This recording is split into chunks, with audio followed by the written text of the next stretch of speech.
Plus d'un mois après sa désignation comme Premier ministre, Abdelaziz Djerad passera, aujourd'hui, son premier test oral. Il va présenter devant les députés de l'APN le plan d'action de son gouvernement. La présentation du plan d'action du gouvernement Djerad sera un moment inédit dans l'histoire récente du pays.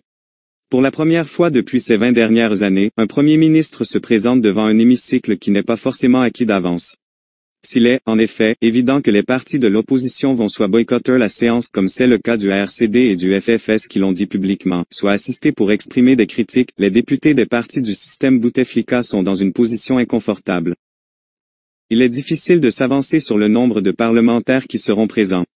Quel que soit leur nombre, les députés du FLN, du RND, du MPA et du TAJ, qui ont constitué le socle politique du 5e mandat pour Abdelaziz Bouteflika, seront mis dans la gêne.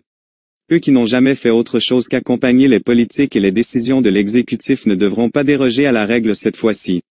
Mais contrairement aux fois précédentes, ces partis politiques se sont abstenus de soutenir le chef de l'État, Abdelmadjid Tebboune, lorsqu'il était candidat à l'élection du 12 décembre dernier. Preuve de cette gêne qui s'est emparée de ces formations politiques, il était pratiquement difficile, voire impossible, de les joindre. Seule exception, le chargé de communication du FLN. Mohamed Lamari explique que son parti n'a donné aucune consigne aux députés. Ils vont agir en leur âme et conscience, dit-il. C'est déjà une évolution par rapport aux sessions parlementaires précédentes où les états-majors des partis du pouvoir donnaient toujours la même instruction aux parlementaires, adopter sans discuter les projets du gouvernement. Jeudi, les députés du FLN, du RND, du MPA et du TAJ vont certainement adopter le texte du gouvernement. Il est évident que le président de la République étant issu de la volonté populaire, nos députés ne vont pas s'opposer au choix du peuple, a reconnu Mohamed Lamari, qui ajoute que nos députés sont responsables. En revanche, nos tentatives de contacter les autres groupes parlementaires ont été vaines. Le chef du groupe parlementaire du MPA, Cheikh Berbara, coupait son téléphone, tandis que chez le chef du groupe du FLN, le téléphone sonnait. En vain. Vous pensez que les députés du pouvoir vont s'opposer au gouvernement? S'interroge un cadre de l'un de ces partis politiques qui a requis l'anonymat. Placés entre le marteau du nouveau pouvoir qu'ils n'ont pas soutenu et l'enclume du mouvement populaire qui réclame leur révocation, les députés de la majorité n'ont d'autre choix que de laisser passer la vague. Ils vont adopter la copie du gouvernement au risque de voir leur mandat, déjà entaché des soutiens répétitifs au système Bouteflika, écourté par des élections législatives anticipées.